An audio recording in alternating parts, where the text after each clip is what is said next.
Imani here. And Ellen. The Woke Mystix.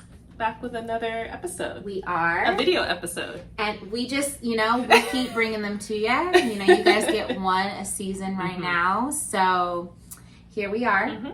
And we're doing a recap episode of 2020. We're going to talk about all the stuff that happened in 2020. Collectively, also individually, and then what 2021 could possibly look like, depending upon astrology and like things that we've gotten download wise and stuff like that. So it'll be a fun episode. Yeah, and then of course we're gonna share the deets on like what we've learned. Yes, personally the things that we have learned this we have learned. Yeah, lots of goodies there.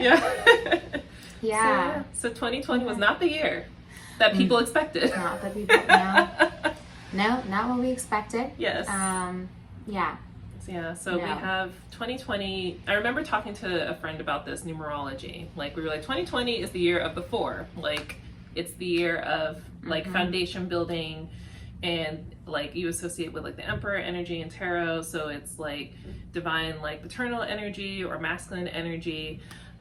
But then I found this new definition of the Emperor, which is like he actually operates in chaos, which I was like, yeah, that was 2020. That makes more sense. Yeah. Also associated with like the god of war, so like lots of conflict and issues coming up. So it kind of makes sense that the 4 year was the destruction year for a lot of us personally and collectively. Yeah, I mean that's still happening. Yeah, it's not going to stop in 2021 either. Like people really think midnight's going to come and everything's going to go back to normal. I'm like, no, never. Even if they're not thinking that, they might be hoping. Yeah, they're like, please, that's my wish. Right. I don't know. I would get a new wish. Right.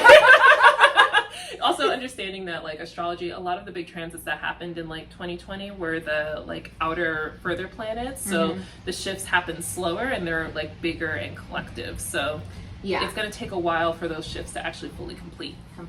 Yes. Yeah. It's a slow race. It is a slow. It's a slow. It is a slow race. We're playing the long game, y'all. Long game. All of our transits. Astrology wise, that predicted a lot of the things that happened. I remember one of the big ones that I read that I think I've mentioned before too. I forget. I think it was Neptune and Pluto. It was something.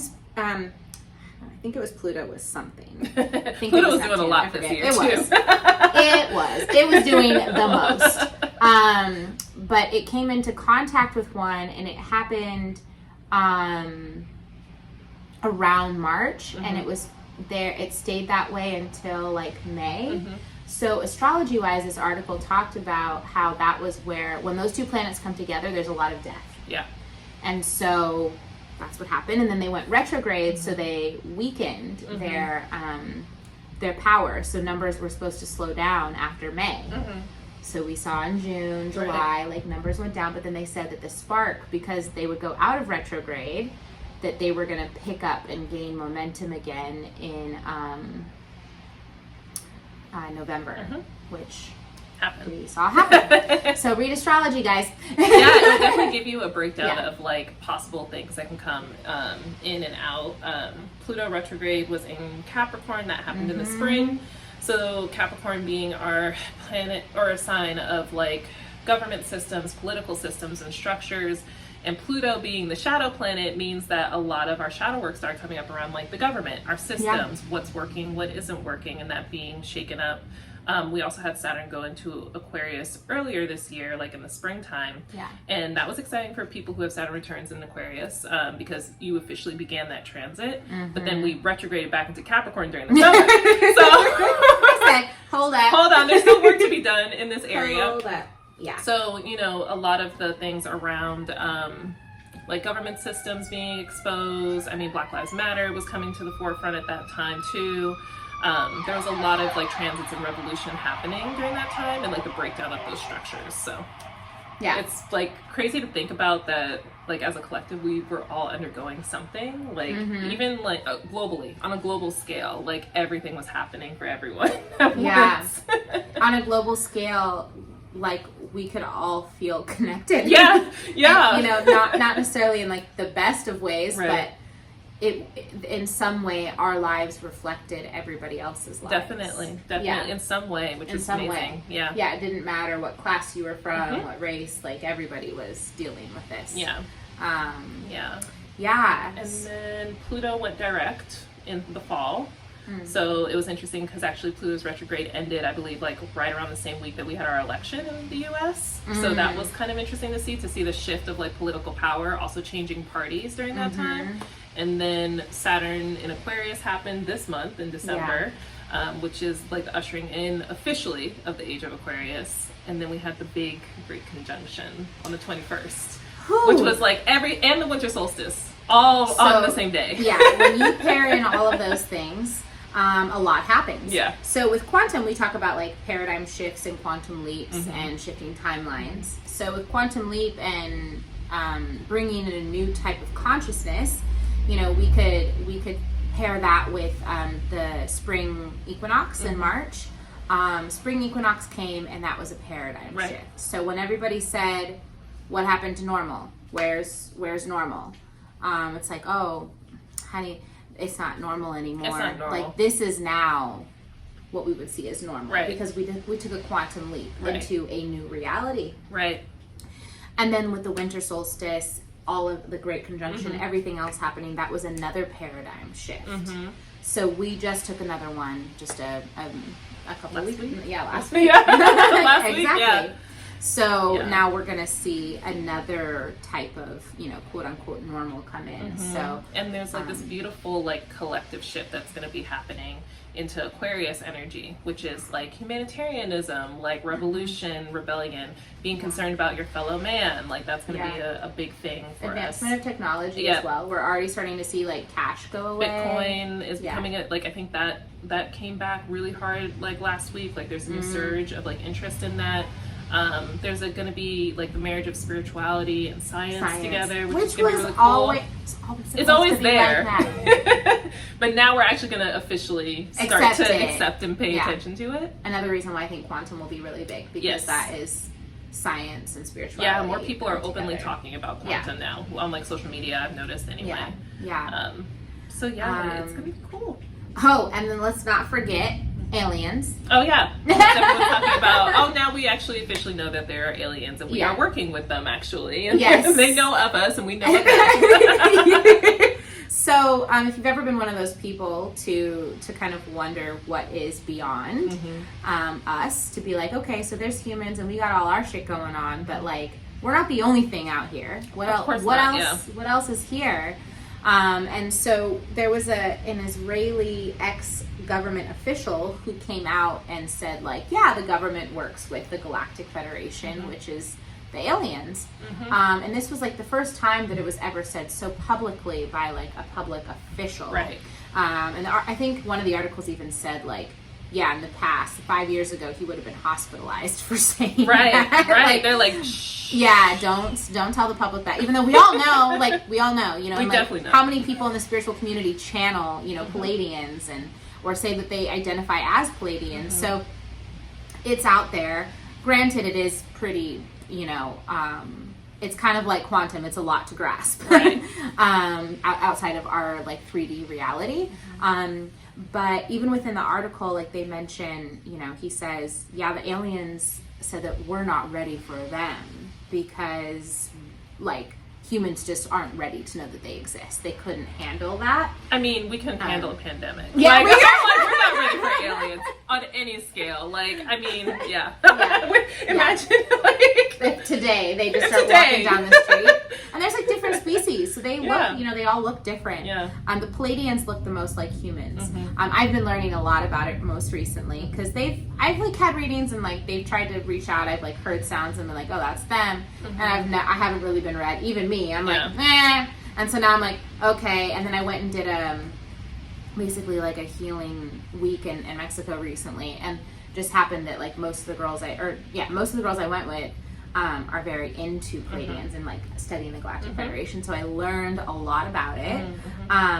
And yeah, they've actually been working on us for a while now. I think they said that like in the 80s, the Galactic Federation like kind of tried to send the first wave of consciousness awareness to us. So that's where we saw a big like increase in people having an interest in spirituality. Like New Age became more of a thing. So that was their influence, because they were trying to prepare us frequency wise, because the biggest issue is that they're like humans aren't ready for us frequency wise, and so so we had that happen, and now of course now we're going into Age of Aquarius, so this is going to be another kick up where we're preparing to be able to be you know, agents of change within the bigger ecosystem that's not just humans. So it is kind of exciting, you know, to know that there's something outside of us that we can be in partnership with. And it's also really interesting too, because like we're 3D, and what I've learned is that it's 6D that created us, that wanted to see us in physical form. Cool. And we're one of the only species that has free will, because everybody relates under unity consciousness. And so full unity consciousness actually is kind of like socialism, where it's like everybody gets the same thing because we are all one. Where here we actually get to make choices for ourselves. Right. So there's some beauty in that. But yeah, they, you know, the biggest thing is like humans have too many emotions. Aliens are like, I was reading this or watching this one clip, and it was like, yeah, a human's laugh could give an alien a heart attack. I could see that. I could see that. I have a big laugh, so I could definitely see that. Like, I would like kill him. I was just kidding. I'm sorry. No. Yeah, our emotions are too strong for them. Yeah. Like humans and their emotions. I mean, it's true. It like, makes sense. You get emotional, that could set you back for a whole week. It makes sense. They're like, you guys need to chill. Like, please, just get to this level and then we'll talk. But you gotta figure that out. We can't be around that. They're protecting their energy. That's what they're doing. They said, yes, they are. I love that though. So, especially because like Aquarius is like known as the aliens of the zodiac. Like no offense to Aquarians, but y'all are like out there. Like you are doing your own thing. You like doing your own thing, and like even though you care about everyone and like the community and stuff, you like being individual. Like being like rebellious. So makes sense. I mean, Woke Mystix is an Aquarian. Yes, it is an Aquarian. I believe it has a Sagittarius moon. Like it has a lot of Sagittarius energy in it. Oof. So that's like really powerful. Trailblazing. Yeah, expansive energy. We are trying to trailblaze here. Yeah. Make a pathway. Yeah. For everything. So I think let's just check our notes really quick. I think like we were just going to talk about 2021. Yes. Like, okay, so like of course, you know, you can predict the future up to a point, but a lot of it is the journey is unknown. But astrology wise, we have a few things that we know about that's going to be happening in 2021. Like I know I read that there's going to be 6 huge transits in Aquarius next year. So like collective consciousness is just going to be huge, big for us. Yeah, we're going to be humanitarian. Like Galactic Federation, we may have them here. Right. Which next year. Which would be nice. Honestly, they could probably fix a few things. Like starting with a lot of things. Capitalism, racism. They're like, what is this? What are y'all doing down here? Can we just end any type of slave trade, anything? Right, like this doesn't make sense at all. There's going to be a lot of Aquarian transits, which is great, which also means that there's going to be a lot more political revolution and rebellion happening. So being prepared for more protests and that sort of thing too. I think that's going to be something we're going to see a lot more of next year. Yeah, a lot more resistance. Yeah, there's going to be another Pluto retrograde in Capricorn. So if you've been sick and tired of hearing about how the government has been doing this wrong, you're going to keep hearing about it. So get used to it. Lot. There's a lot. Like there's going to be more and more exposed. It's like a reveal. Yeah, more layers. Like opening up in that way. Yeah. I mean, the thing is that like we have enough resources that there should not be hunger. Nope. There shouldn't be homelessness. Nope. Like billionaires should not exist. They should Billionaires should not exist. No. There's enough for everybody. Like we're such an intelligent race of beings. So why are we dealing with that? That is, and one of the biggest things they talk about, you know, with these other dimensions around us is that humans are more focused on survival instead of transcendence. Which makes sense, because like going back into like Capricorn energy, or thinking about Capricorn energy, I was reading, which I love, like I love how people describe the different signs, but they were like, Capricorn is so much about like legacy, structure, long-term goals and things like that, but also Capricorn operates a lot from scarcity. So Capricorn also believes that what's theirs is theirs, and like it doesn't necessarily apply to everyone or should be shared with everyone, while Aquarius is more like it belongs to everybody on this like big global scale. So having 6 transits in Aquarius, better. Keep hope alive. Much better. It's here. Much better. We have hope. We have reason to have hope. Much better. And I think we also have a Neptune retrograde next year, which I'm really excited about, because it's like the challenging of your spiritual belief systems and your religious belief systems. So I think we're going to see a lot more exposure of like the church and things like that. And motives. Yeah, and motives behind that. I think a lot of people are going to be questioning their upbringings around religion and their belief systems, and kind of unpacking that and breaking that down and expanding themselves in that way. So that will be really cool to see too. Yeah. We've already been seeing a lot of like ancestral healing happening, like across many different groups of people. And I think seeing that paired with Ascension, you know, and this idea of unity, consciousness, and love, the coming from the healed place, seeing those together will also allow a frequency to rise, and then to be able to see like what's beyond humans. You know, so if we're deconstructing capitalism, deconstructing like the structure that we have, the matrix, on top of like expanding Aquarius humanitarianism, like taking care of everybody. Hopefully we can see a little bit more of like what's beyond us. And also more of what we're capable of. Because if we're not so focused on survival and like fitting into like a structure and like a factory setting, what can we do? Like if more people are feeling drawn and confident in going after their passions, you know, like, hey, maybe humans could start levitating, start moving objects, you know, like definitely. I'm excited for that. I definitely think like that all like the kind of things we could do. I think about like also like how deeply connected Capricorn energy is to ancestral energy. So like this year, like a lot of people doing ancestral healing work is because Capricorn is literally considered like the father time and the gatekeeper between the dead and the 3D realm.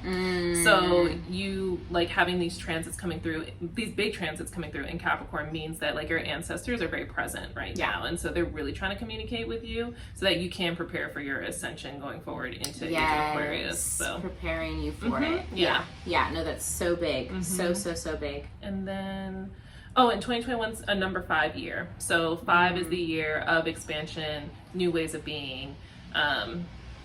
I think also it has to do with creativity as well. It's also considered like the Hierophant energy. So like what's your new traditions, and what are your new systems and like legacy that you're gonna leave?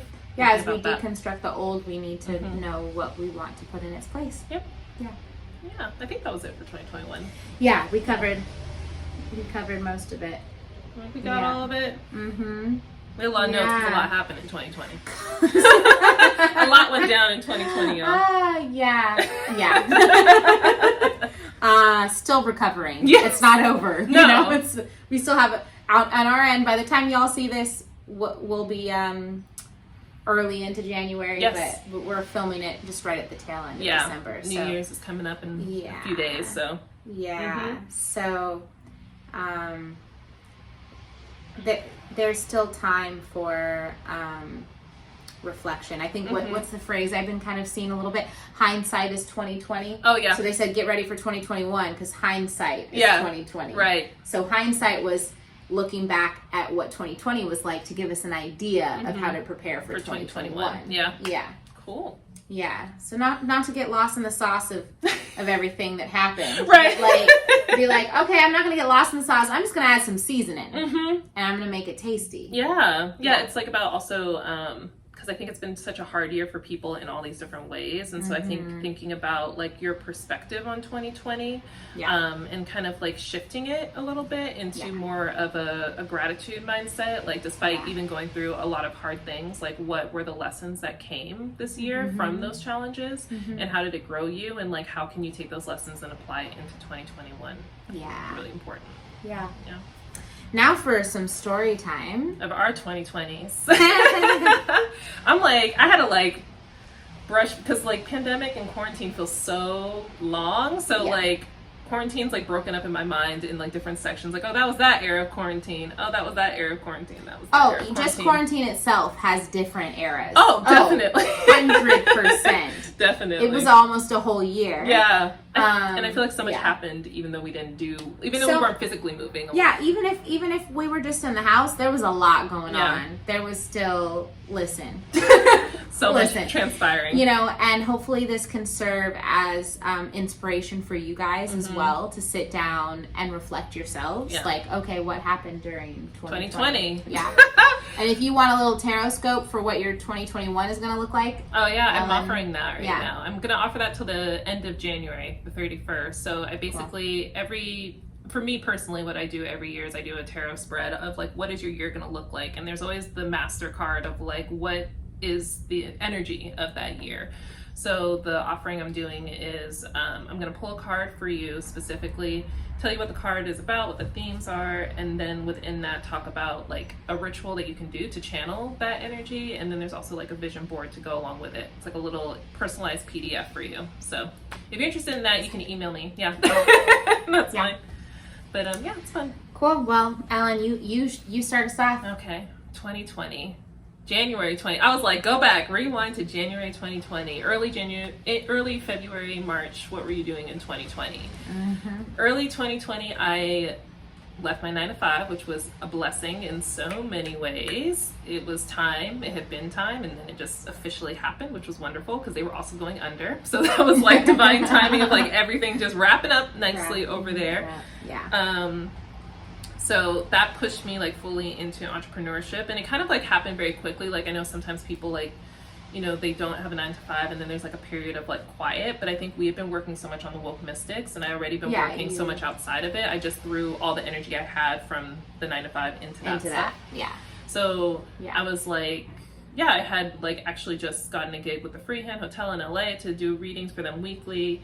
I set up a workshop with the Salt Lounge in Long Beach to do like a tarot series with them, and everything was going good and we were moving. And then pandemic happened, and it was like quarantine is happening and we're not, you know, no bars are open, no restaurants are open, hotels are closed. So that took out some of the gigs. Freehand. Yeah, Freehand got taken out. But it's funny because I think the girl and I are like still connected. Like we still follow each other on social media. So I'm like, maybe they'll come back around in some way. But yeah, I remember like I had to move into the virtual space very quickly. I'm one of those people who like, I was already doing kind of entrepreneurial work like last year in person and like the beginning of this year in person. But my real entrepreneurial journey began in the virtual space. So I was pushed into like navigating Zoom and like what that looks like as a teacher virtually. And I thought doing your workshops. And I thought doing it virtually was going to take away from the experience, but it turns out it didn't, which was wonderful. It added more people. Yeah, it actually added more people. It definitely expanded the community that I had and like brought in people from different walks of life, different areas of the world, which was amazing. So that was really cool to just see how that expanded in such a like beautiful, like huge way. And then gained the opportunity to collaborate with other like practitioners that I really like look up to and enjoy their work. That was something that came in very heavily, which I was very grateful for. And then also at the beginning of the year, I was like contemplating doing an initiation into Santeria, but I wasn't like, I was already kind of working with Stephanie in like small ways. Like we made candles together and did little things together.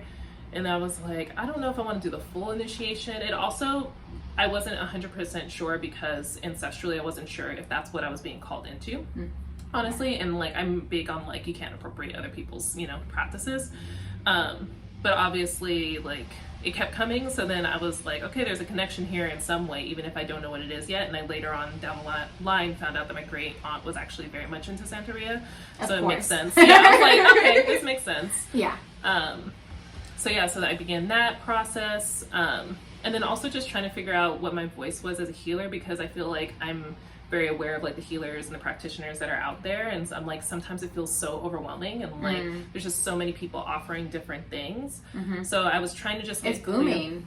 Yeah, which is amazing. I love it. Yeah, but then it's like, okay, where do I find your individuality? Exactly. Yeah, I was like, what is the path? So I think that was kind of my early 2020 was trying to figure out where I fit in that.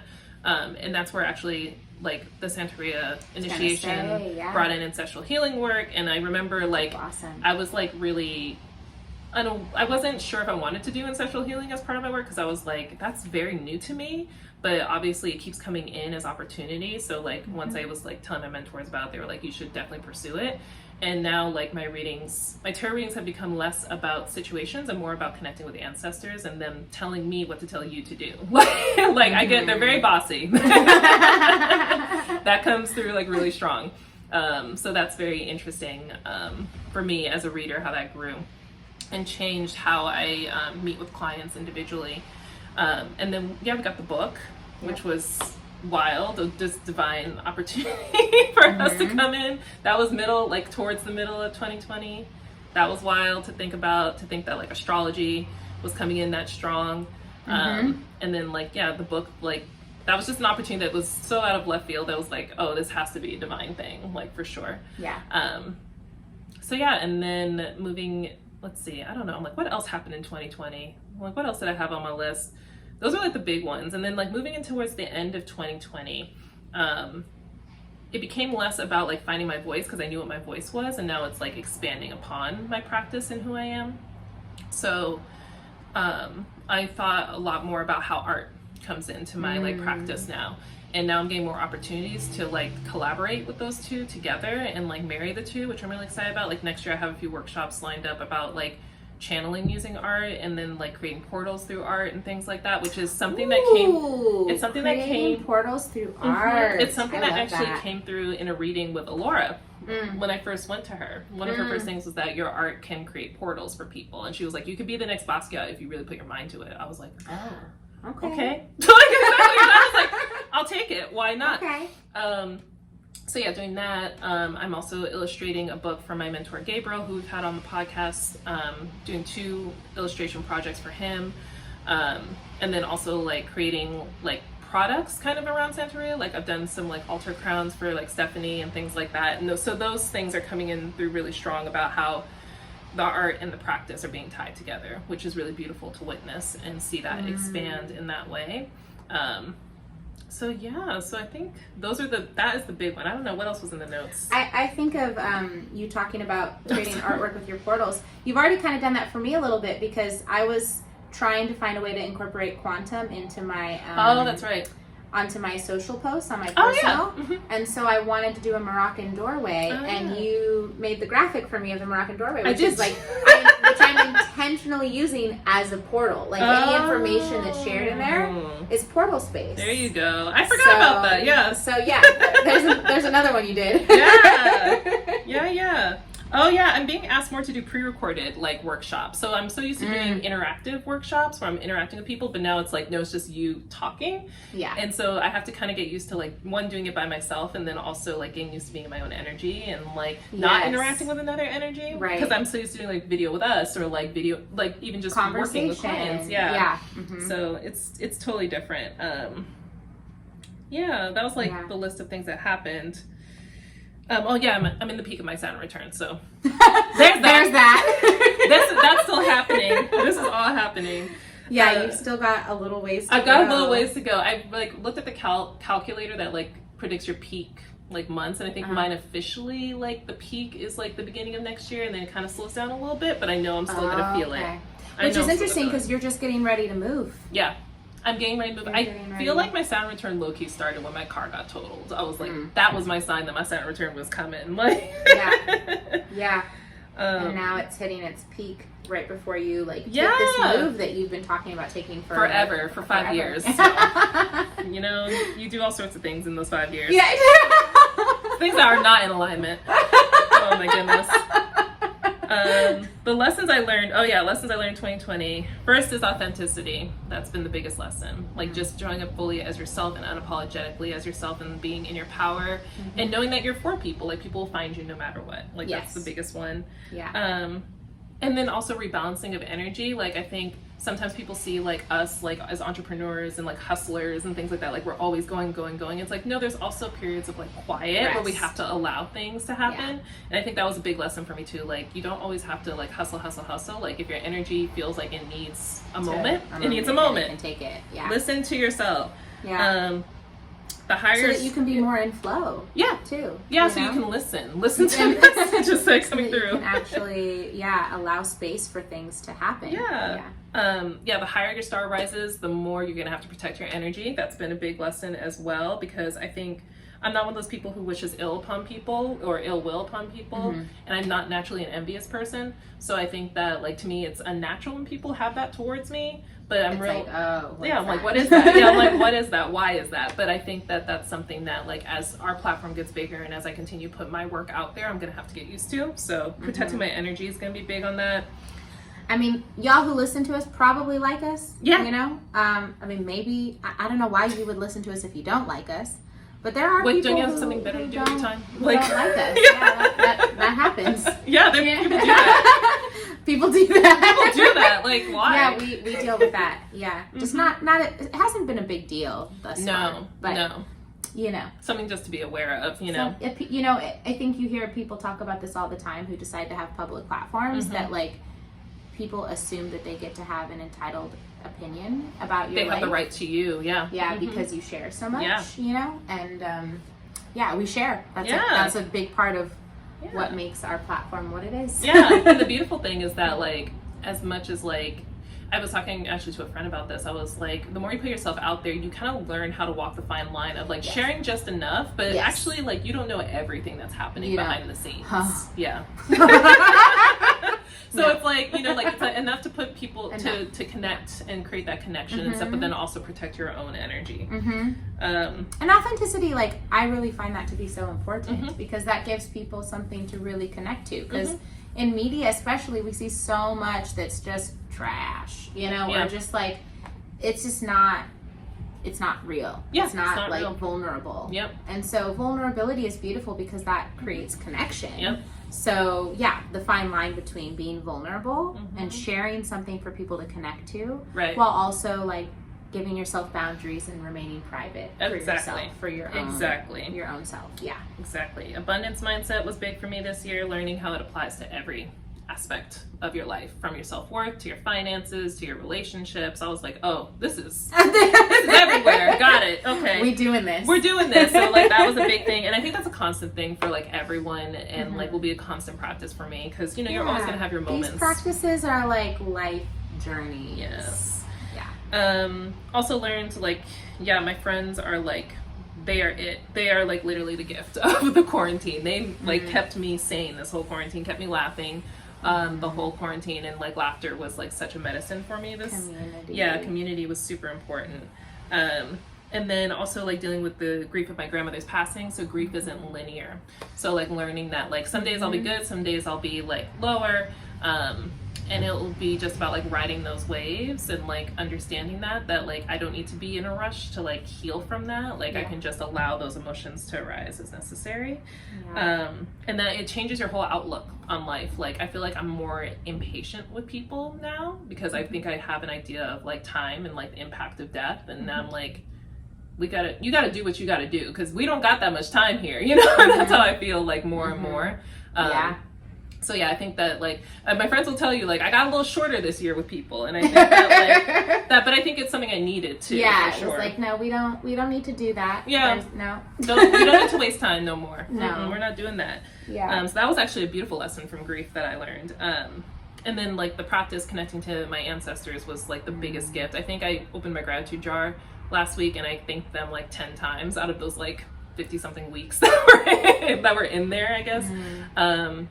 Just like they are literally the key to everything. Like if you listen to them, like they will tell you like what's the next step, and they will like show you the way in all these different like beautiful ways through music, through food, through everything. And I think realizing that they are in everything really like helped me with feeling supported constantly this year. Oh, sorry. Face ID. Oh, yeah. Just giving my face. I think that was pretty much it. I think I only have like one more thing. That was really long, y'all. Oh, you be knowing, and don't doubt that. That was a big lesson for me. We don't know it all. But you don't know. Yeah, even intuitives don't know it all. Yeah, so like, well, we're all intuitive, but you know what I mean. Yeah, I literally had like, I remember Gabriel was like, I need you to know that you know what you're doing, but you need to be open to the journey. I was like, got it. Yeah, noted. Exactly. Yeah. So that is something that was a big lesson. Like releasing control. Yeah. Yeah, and then seeing what comes in. Yeah, and then love being just showing up in all forms. Like that was a big lesson this year too, and like that you can still love people from afar and like from a distance. That was a big one, because sometimes you can't see people in person and things like that, so you find new ways of expressing love, relearning love languages, stuff like that. That was a big one. Ooh, yeah, I like that. Yeah, sorry that was long, y'all, but no apologies. It was a long year. Okay. If you apologize, then mine's about to be long too, girl. I think I apologize back then. Get comfortable. Get comfortable. Pour your wine, pour your tea, pour your coffee, whatever, your water, whatever you're drinking. Yes. Yeah. No, this was a whole ass year. It was. I mean, I feel like every year is transformative, but like this was one of those years where you really look back on the year and you're like, wow, I am not the same person I was at the beginning of this year. Like, yeah. Wow. I'm not even 6 months ago. And I'm like, I really like this episode because I'm such an on the go person that I'm always listen, I'm on a plane. Right. I'm in a car. I'm on a plane. I walk fast. Right. Like I'm always going. Right. And so to really make myself sit down and like think about where things have started and where they are now, it's like, oh, wow, yeah. A lot. Because in the moment, something might not feel so big, but then you look back and you're like, oh, no, that was a really big thing that happened. Yeah. So 2020, January 2020. Well, first we hit our year mark. We did. We had an anniversary party. We had a party. That was probably one of the last parties I ever attended in 2020. We had a party, and now we're about to hit our second year mark. I know, with a book. With a book. A whole book. A whole book. Yeah, we had a party, y'all. So that was a big, thing to think that was our year mark, and now that I'm like, for me, it's wild. I'm like, wait, we've been doing this for 2 years? Yeah, we've been doing this for 2 years. This has become a very solidified part of We've done life. so much in 2 years, too. Yeah, we've done a lot. So much. Yeah.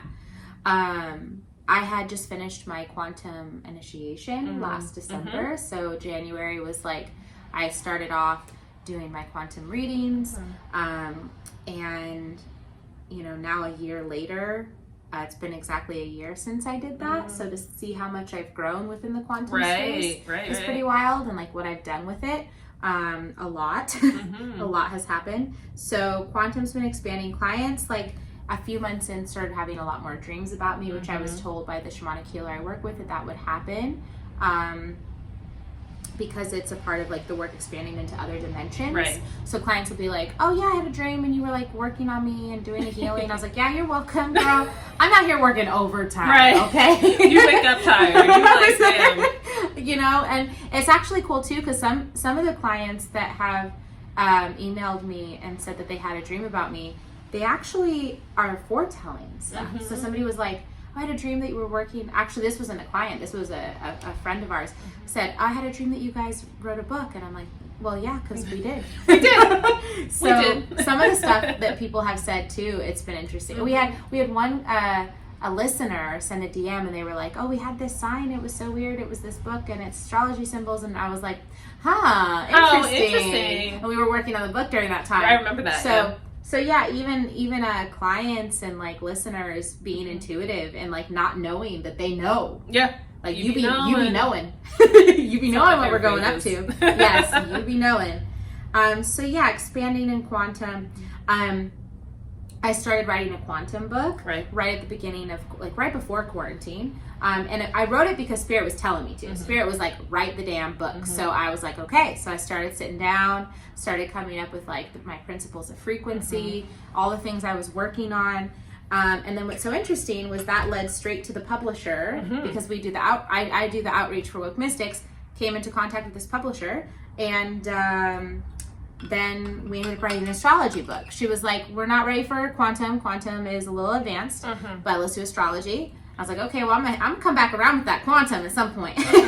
But and then at the end of this year, I started seeing more people talk about quantum. I'm like, the book is happening. The book is happening. Yeah. No, I'm on it. I'm trying to like get my quantum content more out there. I started doing quantum workshops. Low key, it's a lot of work. So that pre-recorded thing, having that, and doing a little bit more of that is where it's at. I've been thinking about that as well. And then also, the quantum book is, I love the idea of that because it's like, it's accessible to everybody. Like, it just really reaches. So was working on the book, and then that came into us doing our book. So that was really awesome. Quantum speeds up timelines. It makes things happen faster. It really, really, really does. That's part of the gift of it. So I love that, working with quantum. During quarantine, I went to Joshua Tree, I went to Ojai, I went to Mount Shasta to go camping. So I just started camping a lot more. Getting into nature, which was super awesome. That put me around my community. I was going with my community to these places. And I also did an artist in residency in Arco Santi as well. So for being in quarantine, I was really getting out. But like, I'm a busybody. Right. I am such a busybody. Right. So, safe. Like, I was always with small groups of people, and they were people that I was usually seeing anyway in my like quarantine buddy list. Did an artist in residency. That project is coming out like tomorrow, actually. Oh, exciting. Oh my gosh, that's really fun. Yeah, so we did a video. We did a piece together, like kind of like a spiritually inspired piece. So that's coming out. So did an artist in residency. Cool.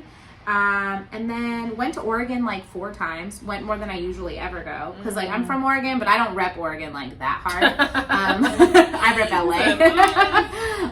But I went quite a few times because like my best friend from childhood and my mom still live there. So I ended up being up there quite a bit. But yeah, and then I also went up there for a healer's retreat as well, because I know some women that are healers that live up in that area. So yeah, that all happened. And then most recently during 2020, packed up all my belongings, put them in storage, and I've been traveling. I've been going places.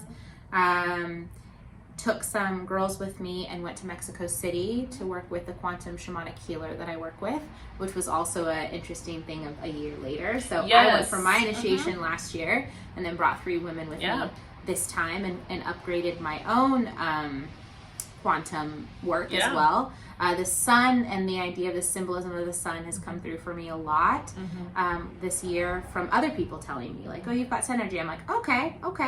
And really getting what that means.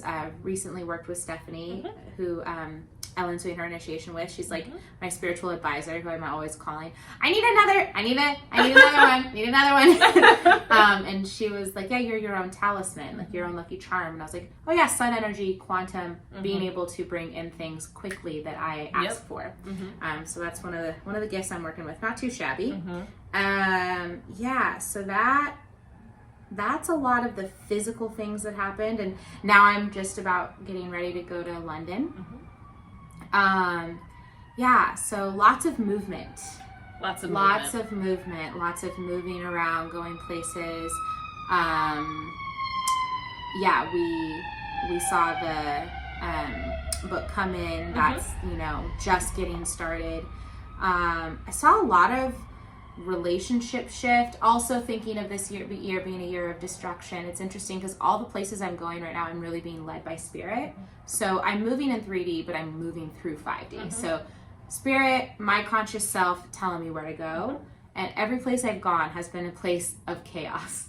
So I went to Oregon, they were shutting down. Went to Mexico City, in the middle of being there, they shut down. Came back to LA, shut down. Going to London, they just got a new strand of the virus. So like, everywhere I'm going is a place of destruction, but I think that it's on purpose because it's about the healing. And so everyone that I'm touching, everyone that I'm around, myself included, it's like I'm here to heal everything, and I'm here to help others heal everything. And so it's a gnarly job. Yeah. And I feel very protected by spirit. I'm also being safe, y'all. So I know some people are like, oh, you're doing what? I'm quarantining everywhere I go. Yeah. When I was in Mexico City, I was only in the apartment and the garden, working with the shamanic healer I work with. And when I was with him, the garden was closed. Yeah. So it was just me and him, or me and the girls and him. And then I'm quarantining in the apartment. Like nothing's, I mean, when I first got there, stuff was open, but like, I wasn't going anywhere. It's not like, okay, y'all in Atlanta, I don't know what y'all are doing. Can we, like, woo, you guys are clubbing and things, and I'm like, how, Sway? Like, what? Like, that's wild to think about. There's definitely places that are like out. And then there's places that are like when we went to Tulum, we went out to eat at an outside restaurant, and like we wore our masks before we got there, yada yada. But there was definitely like a scene in Tulum that's just like tourists just in their own world, and that was kind of a lot. It was like, whoa, to see that happening. But also like you can go to Tulum and like go to the beach, you know, like you can. I think that there are still ways within quarantine and within like this new reality that we've had, I've had to set up for myself, okay, how can I make this work for me? You know, that's why I started going camping at first, because it was a way to like not just keep myself in a small contained space, but still stay in a way that was like safe. So I wasn't partying. I was going camping with like two people, I went into nature more this year. Yeah. I went to the beach so much more than I usually do this year. Yeah. Like I went to the beach I think once or twice a month, like each time. Yeah. So finding ways that work for you and like really being okay with that. So those were some of the things. Oh, then the things I learned. Whew. Okay, so we're gonna hit the big ones. We're like, okay. I spent 4 months doing Lakshmi every day, which is the Sanskrit mantra for abundance and prosperity. And it really was helping me shift out of scarcity mindset and into abundance.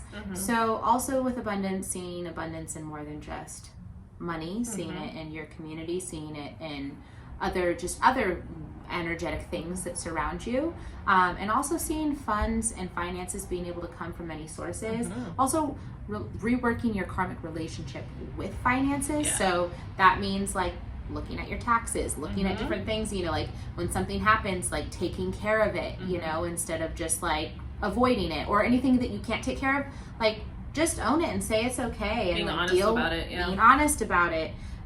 So because there's a lot of pressure put on us to maintain a certain level of like, and it's like, it's a quarantine, it's a pandemic, like it's you're not going to be able to, unless you're still like working and stuff, but a lot of us haven't been able to, and that's okay. And that's okay. So that was a big lesson for me. And then also fully surrendering control and moving from spirit has been a big one, like putting my stuff in storage. I love LA. It's my home. This is where I will root. This is where I will always be coming back to. But for right now, it was like Spirit told me, you need, in order to expand with what you're doing, you need it's time to move. It's just time to move around. And so I've been totally guided by Spirit, and it has brought in so many beautiful lessons and so much beautiful abundance and so much liberation. It's really beautiful. So yes, working with frequency this year allowed me to be so much more mindful about the energy I put out and the energy I bring in. You know, like one of the biggest things I started paying attention to with frequency, that is a part of my like 7 steps of frequency in my quantum guidebook, is judgment of others, and where it's really rooted in, so that I can deal with the issue inside of me, you know, and like what I'm dealing with. So yeah, frequency was a huge thing. Being I am the sun, really understanding what that means, and also what that means historically, like Sekhmet from Egyptian culture, you know, being the sun coming and like shifting and being able to like create worlds. Also the sun never, like, I love this. I remember when I first started learning about astrology, there was this like beautiful writing about how the sun and the moon are the only 2 celestial bodies that never retrograde. They are always constant. Yes. And they are not, like, they cannot be faltered. And I'm a Cancer, which is the moon. and I'm on the cusp of Leo, which is the sun. Yeah. So so it's there. There we go. Yeah, it's the only phase, like the only two celestial bodies that aren't impacted by like retrogrades and things like that. They don't conjunct. They are them. Yeah. Wow, what a great fact. Love that. Yeah. Unconditional love. Definitely really took a look at that, specifically like conditions that you have of other people, expectations and expectations that you have of other people, and also boundaries with that, you know, like I think that in having conditional love, it didn't allow me to have boundaries, but in having an unconditional love, it actually allows you to have boundaries. Because you know what you're okay with and what you're not. So that's been a big one. Definitely the journey of ancestral work and loving self is really, really big. How important it is to heal my wounds as a Black woman in society, because the thing is, like, we can say that out loud, like it can just come out the mouth, but like there's a whole other act in dealing with that. It is generations and generations. Yeah, like we're at the bot. Like, sure, we've got this tight ass, you know, platform, and so grateful that people love to come to us, and definitely hear from multiculturalism, like all of these things. But to really take ownership of what that means to be a Black woman in society, is it's a journey, y'all. It's a journey. So that's part of the journey that I like to share on. It's not like defined either. Like there isn't, I guess that's a big thing to me. I'm like, Blackness is so varied, and it's so diverse. So when people try to like box it in, I'm like, it's not possible. It's just not. So like, and everyone's experience is very individual and different, especially as two biracial women. I was gonna say, so, like me and I might have very different experiences. Like, growing up and things like that. Yeah, you know, both biracial, but like such different stories. Yeah. So like dealing with that and like what that looks like. Like even when I did my ancestral healing work, the first thing I had to do was like really work with my like Scottish ancestry, like my dad's side. You know, and that makes sense because I'm not connected to my dad's side like I am on my mother's side. So that was easy for her, but like for my dad's side, I had to do more work around that. So I just did my ancestry. That was so cool to find out and to look at that, you know, that information that we get. That was really cool. I found out that, so my mom has a lot of French, so I already kind of knew that. And my dad's side, they're from Virginia, so they actually do know about a lot of like the history when it comes to slavery, since it's, you know, such an old country, or older part of the country. But yeah, I found out I'm like Nigerian, which made sense. I found out I was Scottish, which I didn't realize. I was like, oh, okay. I was like, where's the French? And then I found out I was part Cameroonian, like 14%, which was not something that I had expected. And actually one of my past partners, who I've just known for a really long time, since I was like 18, he was from Cameroon, or is from Cameroon. So it's so funny because I sent him a message and I was like, look, 14%. He's like, I always knew that. I was like, really? Yeah. I was like, I'm so honored. I think about that a lot actually with like partners who call in and like how they, like your ancestral lineage is actually connected to one another. Not to say like you're like long lost cousins, but just like the genetics, like being like connected to one another. Like even my like finding out my mom was like connected to the Fulani tribe in Niger. I found out like the British colonized that area, and it was actually very common for them to take Fulani women as their, you know, lovers, slaves, like, you know, things like that. And so it's like crazy to think like, oh, my father's British and white, and my mom is a Fulani background. That makes sense. Like, got it. Just check. Right. Yeah. So it makes sense that you attracted someone with a Cameroonian background. Yeah. No, I was so excited to tell him that. I like sent him a screenshot. I was like, look, cool. Look what I got. And gosh, I think that's almost pretty much it. Yes, one of my last ones, allowing spirit to shift what needs to be shifted. Yes. Remaining open to it, you know, like really leading a spirit-led life means always tapping into your intuition and from a place of truth. Yes. You know, so as long as you're doing that, you're never going to be guided in the wrong direction. You know, especially for me, what comes up and what I get really insecure about is So I'm such a networker. I know so many people. Mm-hmm. So I have like my close hub group, and then I have people that I would also consider close, even if they're not like my like instant 5. Mm-hmm. The people in my instant 20 to Mm-hmm. me, like, I'm not out here making surface level relationships. Right. Like, I'm a healer. So Mm-hmm. the first question I ask you, like, what have you worked on today? Like, yeah, when I was in Tulum, this one guy, he was like, oh, the waves. I'm like, oh, so what is it about the waves? He's like, oh, well, my relationships, and da-da-da-da. And I was like, see? It's always deep. It's always deep. It is, though. You know? And so because of that, I come into contact with a lot of people, and I'm so open. I love people. Mm-hmm. And it's funny because my mom does too, and I see her. She's always making a new friend, and I'm always rolling my eyes at her. I'm like, okay, Mom, you and all your new friends. And then I look at myself, and I'm like, holy fuck. I do I'm my mother. same. Aren't we all? Yes. Yes, we are. Yes, we are. Yeah, and so because of that, we're like doing deep healing, and so it brings up some uncomfortable stuff, Mm-hmm. you know, for everybody involved, and it can be kind of taxing emotionally, and so just like being okay with that, because I think it definitely brings up my insecurities when that happens, and it feels so publicly on display.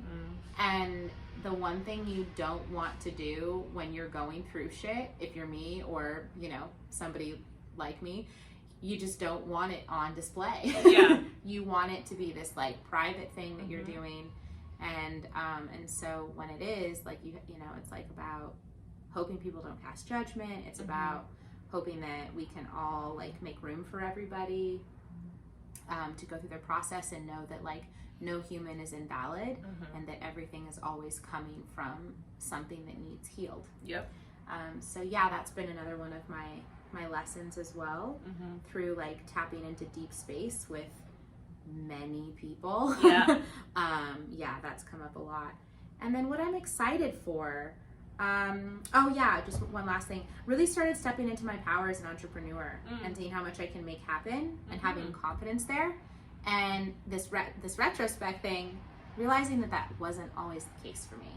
You know, so like I know people will tend to look at me now and kind of go like, well, duh, like that's a given. Like you being successful, of course. And I'm like, yeah, and I know maybe I carry it well, but like I have not always. That hasn't always been the case. Yeah. It took a lot to get here. Yeah, it's like when people see, I mean, like, you know, when people see what they see on like social media and things like that, they expect like, oh, that's like how you are, that's like all, like that's it. It's like, well, no, it actually, there was a lot of work. There was a lot of building that led up to this moment. Sweat and tears that came in to make this happen. So I think really acknowledging that, how things, the things that can feel easy now feel easy because at one point they felt hard. Right. Yeah. Yeah. Right. That was a whole thing for me, and celebrating myself for that. Really learning to celebrate myself. Yeah. I'm then excited for like this new level for me and for the world. Yeah, the world's upgrading, which is... Yeah, what will come with it. It's a whole new era, y'all. It's a whole new era, and I'm just so excited to see where it's going to take me personally, where it's going to take the platform, where it's going to take all of our listeners, and where it's going to take the world. I was thinking about like when we look at our like statistics of our listeners and like the predominant like age groups. So we have a lot of millennials, but we also have a lot of like Gen Z. Like there's a lot in there, and I thought about like how like Pluto and Scorpio generation, which is the millennial generation, is kind of the destroyer and like the rebirth process of our society. But then like Generation Z is like the Sagittarians. So they come in and they're gonna like take what we build and like expand upon it. So like this beautiful like passing of the baton that happens like in each generation, which is really cool to see. So I'm excited. I'm ready for it. Listen, as the girl who's always ready for the next thing, like, I am very excited. I'm like, ancestral work, do I gotta do my homework? Yes. Yeah, if you want to see where you're going. Yeah, definitely. Gotta know where you come from. Starts with that, for sure. Yeah, we gotta do both. And I think that's what's so great about this platform that's so beautiful, is that like all of the territory is covered here. Yeah, there's like a lot of things. Thoroughly covered. Yeah. So that's 2020. Wrapping up 2020. That's 2020. Yes. It has been a year, but a beautiful year. and spent with all of you. Yeah, spent with all of you, which we are very grateful for. Like the way our platform has expanded and grown and just like reached all over the world. Like seeing the statistics of where our like listeners are is amazing. Ooh, we see I'm y'all. coming for y'all. I'm coming. We see if you are based in the UK, give me a shout out because I'm gonna be there. Yeah, there's so many people in the UK, like in France and Spain even. It's like it's amazing, honestly. And to get like messages from people who like or who are in these random parts of the world, like who just say like thank you for the work. Awesome. It means so much to us. It does. Yeah, I think that's it. That is. Alrighty, y'all. Until next week. Time. Check out our I Fund Women campaign. Yes. Because that's still going. That's on our website. Till the end of January. We've got some goodies for everybody in there. And then also our book is available for pre-sale. And we've got some fun content coming for y'all with that. Yes. We have the link for the pre-sale is on the homepage of our website. All right. Okay. Cool. Bye, y'all. Bye.